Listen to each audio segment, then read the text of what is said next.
Hello, welcome to a Spiritual Ascension, my own 5-year journey where I'm telling my entire spiritual ascension journey from April 2020 to April 2025, um, what happened before and what has happened since. So if you're watching this around Labor Day weekend, the story that I'm telling at this point is so weird. It was like 2 years ago exactly that all this kind of went down. Um, I think in the last video, I kind of said that I left the place, the townhouse in Brooklyn, and in the 11th hour, Spirit provided another place for me, residence in Queens. And it was, if you know anything about Queens, New York, it's like so far out there. I was working in Manhattan at this wine merchant, and um, so if you know where JFK Airport is, I was in that area. So you can see how far it was kind of to get into Manhattan. And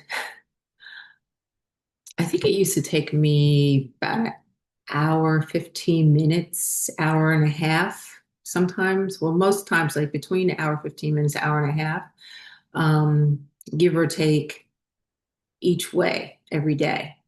And that was really strenuous and stressful. But I was just happy to now have my own room again and know that I had an unlimited time that I could stay there. So this is the day after Labor Day. And that's why I said it's kind of, if you're watching this around Labor Day weekend, it was exactly like 2 years ago that all this kind of transpired. Um, so I had gone to work that Tuesday after Labor Day, came back home. I didn't really, when the landlord, so it was kind of a duplex. There was a downstairs where the landlord lived, and then there was upstairs. And when she had showed me where my room was upstairs, and there was the kitchen area and the bathrooms, I didn't realize that there were other, well, I knew there was other rooms up there, but I didn't realize that there was that many. Anyway, there was a young gentleman that had a room, probably like in his early 20s. And then there was an older gentleman. He probably was in his early 50s. And then there was a couple, and she told me, she said, there's a couple here. So I said, okay, that sounds good. At least I know that, you have a couple together, they're going to act correctly and everything. Um, and they were kind of back bedroom. So I kind of didn't pay attention too much to everyone else. I kind of just went to work. I got off of work at 7 every day, and by the time I got home, it was like between 8:30, almost 9 o'clock. Sometimes I had, like you have to sometimes wait for the subway, wait for the bus to come, and that could go on for, especially in the evening after getting off the subway, and then waiting for the bus, that could be anywhere from 20 minutes or more. So it always seemed like my trip going home was longer. So I wasn't getting home till between 8:30 and 9 o'clock at night. As soon as I would get back to, this residence, I would go take a shower and, really get back ready for bed because I always was an early bird. And even though I didn't have to be to work till 10 o'clock, I still left at 8 o'clock in the morning to get the bus to the subway. And um, got to start my time. Right, we're just going to try to go with it. I think I've been talking for a couple of minutes already. Right. Um, it still took me, um, I would leave the house at 8 o'clock in the morning and then get there around like 9:30 because then I would kind of go to Whole Foods and get some things for breakfast or whatever. So then coming home, the subway would be there, but then waiting for the bus after the subway. So my day was totally just washed out all during the week. It's kind of like when you first arrive at a place, you really don't know what the energy is within it. So I had saw like the woman of the couple in the kitchen. So I said, "Hey, how you doing?" one day, and she kind of under her breath said, "Hello," like that. So I was like, "Okay." And um, they were from I forget what the a country in South America, and I think they were only here on a visa for a reason. And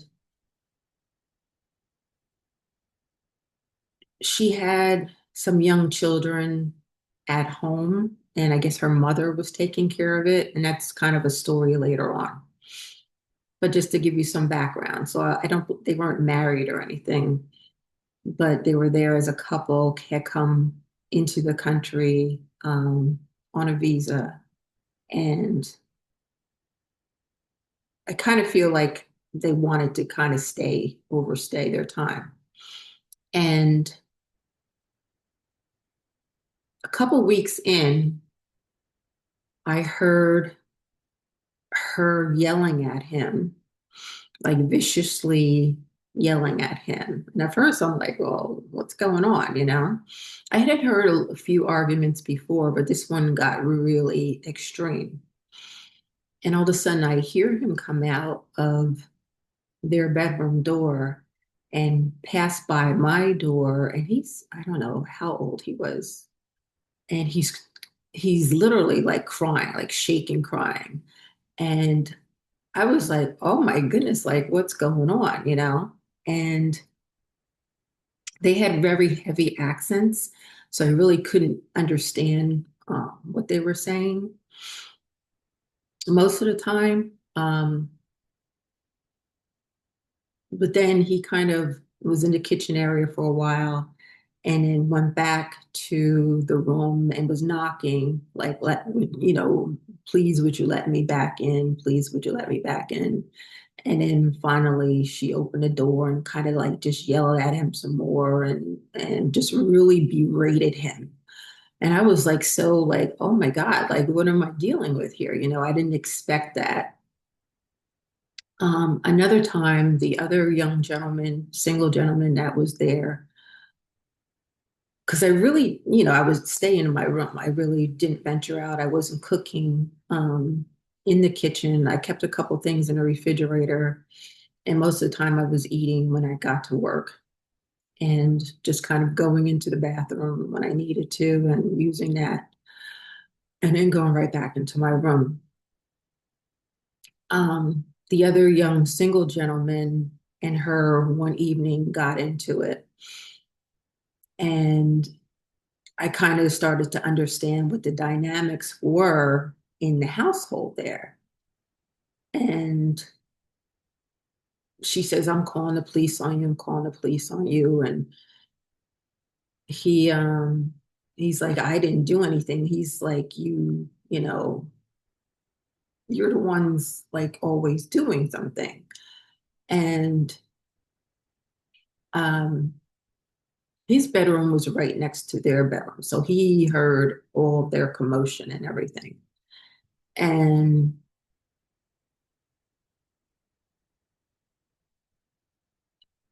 um, a couple weeks later, it would be, and then she would again wake up early in the morning. It was always early in the morning, and just start blasting on her partner. And after a while, I started hearing hitting. And I'm like, what the heck is going on here? Like, like she was smacking him upside the head or whatever. And like I'm feeling sick to my stomach because I can't believe that I'm in this kind of situation. Because really everything else had kind of calmed down for me. Um, After leaving that other apartment that I was at for 2 months, I was just starting to kind of be able to save a little bit of money. And I still didn't have a full wardrobe also. And it's going to be, getting cold soon. So I kind of wrote a list for myself of things that I was going to need for, the fall and winter time, and trying to plan out, paying, because this is really the first time that I'm back on my feet since I had nothing in May. And now I'm going to a job every day. And I kind of needed to build a little bit of a wardrobe, And I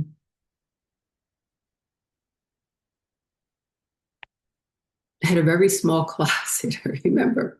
But it was enough room for me to be able to, and being in New York, it's so hard because, as I've told you before, when I worked at my Wall Street job, all I used to do was just go shopping all the time. I had dispendable money and that was it, eating and shopping. And now I kind of knew that the universe wanted me to look at things differently. And I had already kind of taken on more of a minimalist lifestyle anyway. So trying to stick to that. Um, so anyway, back to this kind of argument. And I kind of like peeked out of my door. When I peeked out of my door, um, the single gentleman that was there was standing outside of their door, kind of like recording. No, actually, he wasn't standing outside. He had his door open. He had his hand out with his phone, and he was kind of recording their whole commotion. So I guess this had been going on for a while, and it seemed like every week or week and a half or whatever, as time went by, it would get bigger and bigger, like she would lay into him and then she accused him of, um, I guess cheating on her. And he's like, no, no, no, I'm not. And she didn't do anything all day. She stayed home and just, but she would cook. One thing about her, she would cook, like the food kind of smelled good. And she would always make sure that they had their food, but he was the one that brought in the money. And I guess something happened to his job or whatever, and he wasn't working for like a week. And she laid into him, like, you need to go out and find a job and work and so forth. And, I don't have any. This was the really weird thing. She's like, I need to send money home for my children, but they weren't even his children. So, anyway, all of this to say that this was causing me a lot of mental stress. And I had talked to the landlord about it, and she said, yeah, I didn't realize, they came across as being really nice and pleasant when they first came in. And um, I had asked her to leave, but now they're defiant and won't leave. And then now they're also not paying me rent. So she says, I've started the process of trying to evict them. And she's like, if you can record them, in their altercations or whatever. And I'm like, oh my goodness. I'm like, I don't really want to get involved with this, it's not what I'm here for. Like, I'm still in this healing stage of everything that I went through for like the last 3.5 years. And I finally feel like I'm becoming stable. I have a good paying 9 to 5 job, and my rent isn't that much money. Actually, even my job used to give us monthly subway cards, which is like huge because I don't know how much they are now. I think back then they were like $130 for a month, but it's unlimited. If you know anything about the New York subway, or a bus, you can use it on a bus or subway. And it's unlimited, and like that's the best thing in the world to have.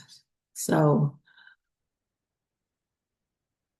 they used to actually give us a card. So that was like a blessing right there, not to have to spend $130 of my money on a Metro card every month. Um, but the other money that I was receiving, other than after paying my rent and then spending on food and picking up a few items that, because I had nothing, I had to buy a whole bed. What else did I buy? I think I just bought a table and a chair to use serve as like a desk, like a simple folding chair that you get from like Walmart or something, and chair, folding chair. And I was trying to keep everything simple. Um, Actually, that's kind of after the fact because I thought I was going to be there for a while. Um, I'll tell you that story later on in the next video. But so that kind of was the beginning of this um, kind of getting more stable, more stability, and also, but dealing with this kind of mental craziness of this living situation, like coming home after a long day, and I was having issues, as I told you, with this young guy at work who, had a really big ego. And then from that situation and coming back, and it seemed like they would, this guy, the couple, they like kind of timed me when I would get home, and it would always be in the kitchen. And a couple times it was like a little freaky because they would kind of sit there and kind of like watch, like when I will open my door and like, I guess trying to peek in and stuff and just to see what I had. I don't know, because I really didn't have much as it was. But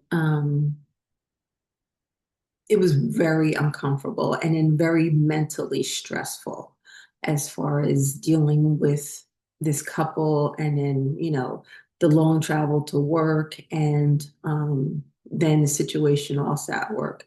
So it's like, I feel like when I came out of one thing, going into a whole nother thing. So just to let you guys know that your journey is not always going to be a physical thing or like just a spiritual thing. It could be very mentally stressful too. And trying to find that balance of taking care of yourself, on a mental level, spiritual level, physical level, emotional level, which I'm going to do a video on that next, um, is very extremely hard to balance when you are in your ascension. So that's what all these kind of tests are. Like your soul has grown so much during this time. And um, it's kind of like almost pushing it to the limit. It's like you go through one mental challenge, like I did, like when I first um, left New Jersey, and that was mentally challenging to try to say, okay, like, where am I going? Like, I don't know, which direction do you want me to take, Spirit? And now to be placed thinking that I was going to be secure now for a while in this place, and now have to deal with the mental challenge of people around me. And even though it was not being directed at me personally at this point. It was hard to deal with. It's just like if your neighbors are fighting all the time and you hear them, like, that's like stressful. So I'm gonna leave it here for this one. I will see you in the next one. Thank you so much for continuing to watch.